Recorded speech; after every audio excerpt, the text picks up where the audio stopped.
మనోజ్, నువ్వు నా బిడ్డవి. లక్ష్మీ ప్రసన్న, విష్ణువర్ధన్ బాబు, మనోజ్ కుమార్. నిన్ను ఎలా పెంచానురా నేను? అందరికంటే నిన్నే గారాభంగా పెంచానురా. నీకే ఎక్కువ ఖర్చు పెట్టి చదివించాలని ప్రయత్నం చేశానురా. నువ్వు ఏది అడిగినా నేను నీకు ఇచ్చానురా. కానీ ఈ రోజున నువ్వు చేస్తున్న పని బిడ్డల గుండెల మీద తంతారంటారే, అలా తన్నేవరా. మనసు ఆవేదనతో కింగిపోతుందిరా. నేను మీ అమ్మ ఏడ్చుకుంటున్నావురా. జర్నలిజం ఉన్నది లేనిది, లేనిది ఉన్నట్టు రాస్తున్నారా. నువ్వు నన్ను కొట్టడం ఏంట్రా? నా బిడ్డ నన్ను తాకలా. ఇద్దరం ఘర్షణ పడ్డాం కొన్ని కారణాల వల్ల. ప్రతి ఫ్యామిలీలోనూ ఉంటాయిరా ఇవి. లేనివాడు ఎవరైనా ఉంటే ప్రపంచంలో ఒకరున్నారేమో, 1% ఉంటుందేమో.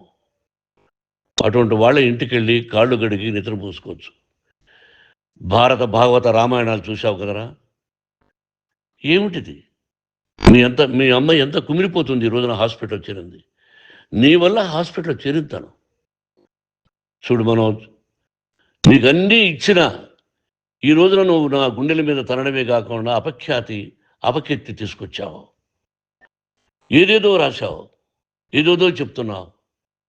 కొంతమంది జర్నలిస్టులు ఉన్నది లేనిది, లేనిది ఉన్నట్టు రాసే వాళ్ళ తత్వం వాళ్ళకి ఎందుకంటే టీఆర్పీ పెరగాలి. ఇది వాళ్ళ నైజం. మనం మార్చలేము. వాళ్ళందరి మీద మన కోర్టుకు వెళ్ళలేము. వాక్ స్వాతంత్రం అంటారు, ప్రజాస్వామ్యం అంటారు. ప్రజాస్వామ్యంలో కూడా కొన్ని హద్దులు ఉన్నాయి. ఇది నీకు తెలుసు అనుకున్నా. ఎంత మంచి నటుడివి నువ్వు. నీ భార్య మాటలు విని తాగుడుకు అలవాటు పడిపోయావు. వింటున్నావా మనోజ్? ఎవరిని నమ్మాలో ఎవరిని నమ్మకూడదో పరిస్థితి తీసుకొచ్చావు. విద్యాలయాలు ఎంత గొప్పవిరా. మనం 25% కులమతాలకు అతీతంగా ఫ్రీ ఎడ్యుకేషన్ ఇస్తున్నాంరా.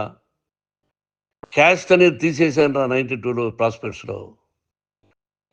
నువ్వు చదువుకున్నావురా. అక్కడ చదువుకున్న బిడ్డలు ఐఏఎస్, ఐపీఎస్ అయ్యారురా.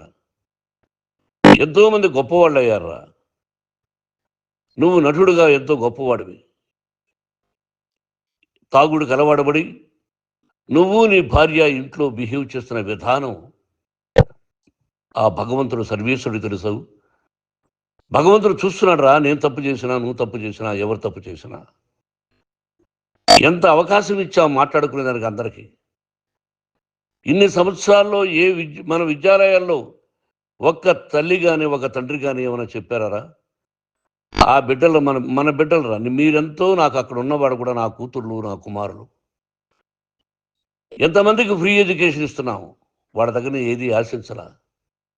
నువ్వు ఎందుకు ఇలా తయారైపోయావు? ఎందుకు ఇంట్లో ఉండే పని వాళ్ళందరినీ కొడుతున్నావు? పనివాడు వాడు పని చేసుకునేదానికి మన ఇంటికి వచ్చాడు రా. ఆ పనివాడిని కొట్టడం చాలా మహాపాపంరా. నేను వేరురా. నేను దండించడం వేరురా. నేను ఎవరిని ఆ చిన్న వాళ్ళని కొట్టి అజ్జేసి ఇచ్చేసి చేయలేదురా. సినిమా ఇండస్ట్రీలో మోహన్ బాబు కొడతాడు, తిడతాడు అంటే అది షూటింగ్లో జరిగి ఉండొచ్చేమో. కానీ ఇంట్లో ఉండి 10 సంవత్సరాల నుంచి 20 సంవత్సరాల నుంచి పనివాళ్ళు ఉన్నారు. నేను ఇంట్లో లేని సమయంలో వాళ్ళందరినీ కొట్టి వాళ్ళ ఫోన్ లాక్కొని ఒకడైతే చచ్చిపోవాలి. వాడు పోలీస్ కంప్లైంట్ ఇచ్చి ఉండొచ్చు. నేను వద్దు అని వాడిని బతిమాలాడు. పోలీస్ కంప్లైంట్ కూడా ఇవ్వలా. ఇంకైనా నువ్వు నీ భార్య మారి బయట ఉండండి రా అన్నాను నేను.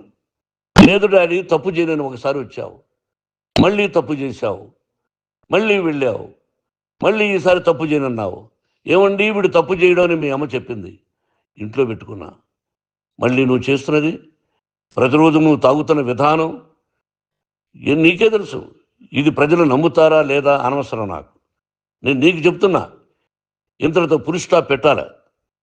3 రోజుల నుంచి రకరకాలుగా రాస్తున్నప్పుడు నా మనసు ఆవేదనతో ఉంది. మళ్ళీ చెప్తున్నా, Mohan Babu university is greater than temples. Greater than temples. బిడ్డలను కాలేజీలో చేర్చుకునే ముందు చెప్తారు, అన్నయ్య ఎంత ఉంది యూనివర్సిటీ రూల్స్, ఇది మా పద్ధతి, మీకు ఇష్టమైతే చేర్చండి. గవర్నమెంట్ బిడ్డలను గవర్నమెంట్ ఏమి ఇస్తుందో ఇంత పర్సంటేజీ వాళ్ళకు కూడా మీ దగ్గర ఎందుకు డబ్బు తీసుకుంటున్నాం అంటే దానికి అర్థం పరమార్థం చెప్పాము. దొంగతనంగా తీసుకోలేదు, ప్రతి దానికి చెక్కులు ఉన్నాయి, అది అకౌంట్ ఉంది. దానిలో తప్పులు జరిగితే డిపార్ట్మెంట్ ఉంది. కాలేజీలో ఏదైనా తప్పు జరిగితే గవర్నమెంట్ ఉంది. ఇవన్నీ నీకు తెలుసు.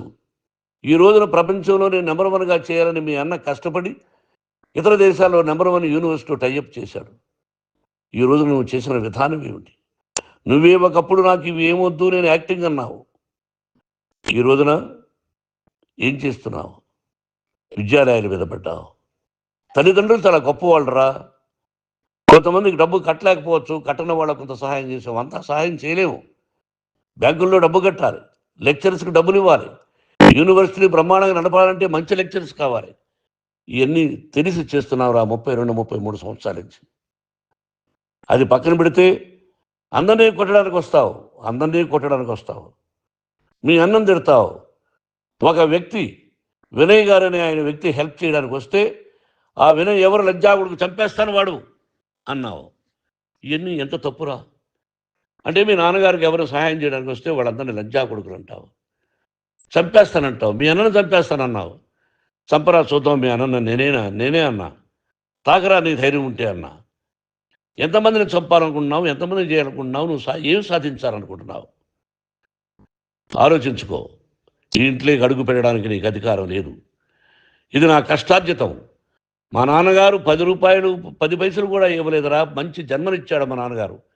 మద్రాసుకు వెళ్ళి వీధుల్లో అడుగు తిన్నాను రా. ఒక పూట కూడా భోజనం లేకుండా అడుగు తిన్నాను రా. న్యాయంగా మోహన్ బాబు తిడతాడు కొడతాడంటారు కానీ మోసగడనం లేదురా. నీట్ పార్లమెంటేరియన్గా బయట వచ్చాను రా. నువ్వు నా పరువు ప్రఖ్యాతులు మంట కలిపావు.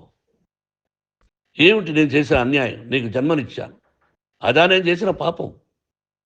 అందుకే ఇది నా ఇల్లు అన్నావు. నువ్వు నీ ఇల్లు కాదు. నీ కష్టార్జితంతో నువ్వు సంపాదించుకున్న ఇల్లు నీది. ఇది నా డబ్బు, నా కష్టార్జితం. నా కష్టార్జితంలో నేను పిలిస్తేనే మీరు ఇంట్లోకి రావాలి. అటువంటిది పోగొట్టుకున్నావు నువ్వు. ఆస్తులు అంటావా? ముగ్గురికి సమానంగా రాయాలా లేదా అది నా ఇష్టం. ఆస్తులు ఇస్తానా, లేకపోతే గంగపాలు చేస్తానా, లేకపోతే ఎవరికైనా దానధర్మాలు చేస్తానా, అది నాకు సంబంధించిందిరా. నా కష్టార్జితం రా.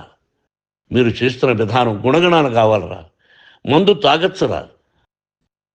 ఎంత తాగాలి? నేను కూడా 1 or 2 పెగ్స్ తీసుకుంటా.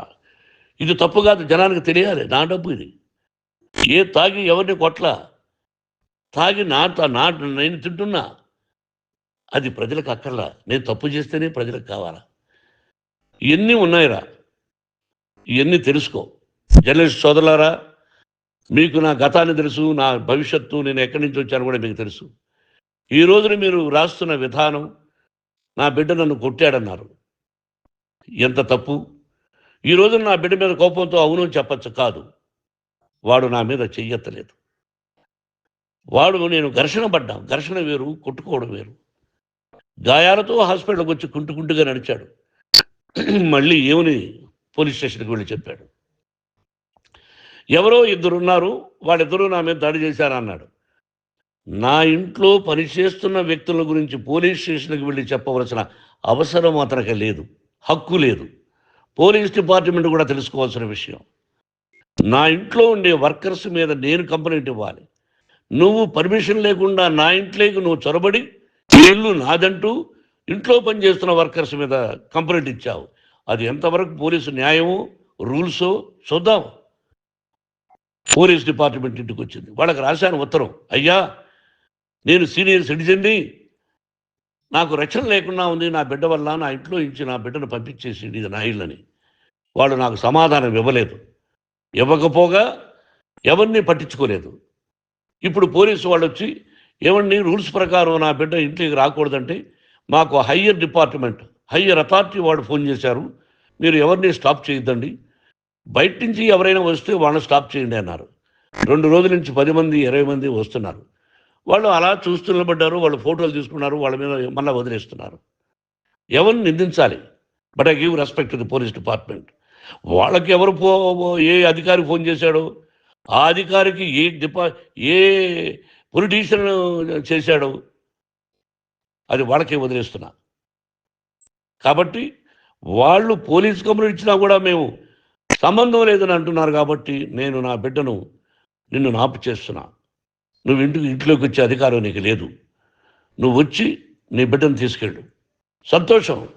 నువ్వు రాలేదు, నీ బిడ్డను జాగ్రత్తగానే చూసుకుంటావు. Take care your daughter, that's all. మీ అమ్మ హాస్పిటల్లో అడ్మిట్ అయింది. రేపో ఎల్లుండో మీ అమ్మను పిలిపించి బాగైన తర్వాత ఇదిగో నువ్వు నీ కొడుకు బిడ్డను తీసుకెళ్ళి వాడికి అప్పచెప్పని చెప్తాను పోలీసు వాళ్ళ ఆధ్వర్యంలో. ఇది 100% జర్నలిస్టు సోదరులారా, పులి స్టాప్ పెట్టండి. మీకు కుటుంబాలు ఉన్నాయి, మీ యజమానులకు కుటుంబాలు ఉన్నాయి. మీ కుటుంబాల విషయాలు, మీ యజమానుల కుటుంబాల విషయాలు మేము ఎవరు జోక్యం చేసుకోవాలా. మేము నటీనటులం. మాది తప్పుంటే నటుడుగా నన్ను ఫెయిల్యూర్ అని రాయండి, నా నటన బాగలేకపోతే రాయండి. బట్ ఇంటి లోపల సందులో నుంచి చూస్తూ తప్పు చేస్తున్నామని ఉన్నది లేనిది ఉన్నట్టు రాయకండి. మీకు నా హృదయపూర్వక నమస్కారాలు. ఇన్ని రోజులు హృదయపూర్వకంగా ఎంకరేజ్మెంట్ చేశారు. ఆ ఎంకరేజ్మెంట్కు నమస్కారం చేసుకుంటూ I love you all. I love you police department. మీరు న్యాయంగా ధర్మంగా నడుచుకోండి, ఎవరికి తొత్తుల్లాగా ఉండొద్దండి అని మనవి చేసుకుంటూ నేను సెలవు తీసుకుంటాను. Thank you very much for all the journalist. ఇక్కడ పులి స్టాప్ పెట్టండి. Thank you very much.